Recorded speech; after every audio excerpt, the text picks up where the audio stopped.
That methodology was unsound. It's just unsupported. There are no numbers, there's no data that she provided and support for that. Nothing much to see here, just a professional in the showbiz industry debunking all of Amber's claims about missing out on earnings, particularly in Aquaman 2 because of the case. Well, now that movie has come up once again, except that this time, it seems the story might have changed, and that change was definitely not in her favor. Interested in seeing just how big of a change it is they made? Stick around while we run through it together. And yet somehow she was claiming she had lost more than $10 million.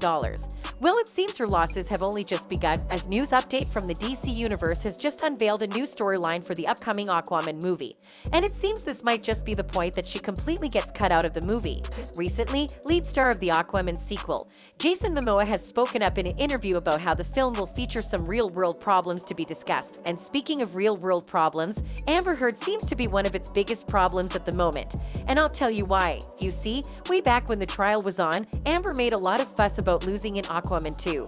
And that caught the attention of a lot of people, including some of the top officials at DC, one of which was Walter Hamada, who is one of the major decision makers of the studio with a keen interest in the Aquaman sequel. And he revealed that everything Amber and her witnesses had been saying about her loss and participation in Aquaman were pretty much lies. Hamada in his testimony stated that Amber was in fact on the brink of getting removed from the film, and spoiler alert, she actually got fired, but I'll pick up that point later. According to Hamada, her removal from the film was going to be based on the studio's concerns over a lack of chemistry between Heard and Jason Momoa. In his words, "The reality is it's not uncommon in movies for two leads to not have chemistry, and it's sort of movie magic and editorial. The ability to put on performances with the magic of a great score and how you put the pieces together.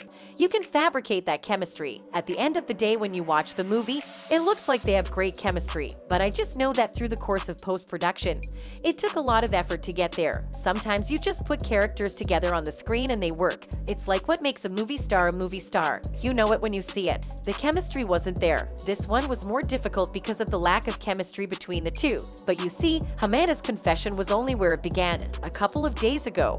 Following the series of unsealed documents about the case that hit the media, it was also revealed by that umbrella guy that Warner Bros. Had actually fired Amber amid filming of Aquaman 2 because they had made some modifications to the story.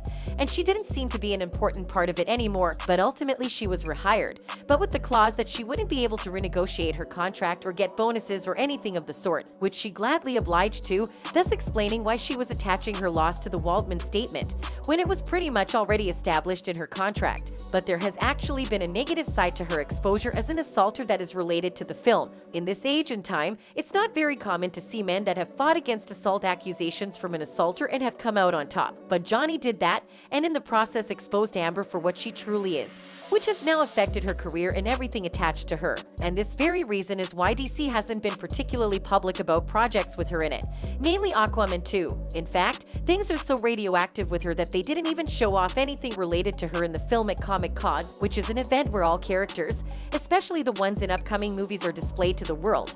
But Amber has now put them in a pretty tight spot. And when I say tight spot, I mean the fans are saying things like, "I don't care if Amber Heard is in Aquaman 2 for 0.1 seconds. Johnny Depp was recast in Fantastic Beasts. He was fired and replaced for something he didn't even do. Until Amber Heard pays the same price, boycott that movie." I'm not exactly sure how things will turn out and if she will actually be removed from it, but with the heat that the production house is facing, they just might eventually dump her, but we'll wait and see. That's it for now. See you on the next one.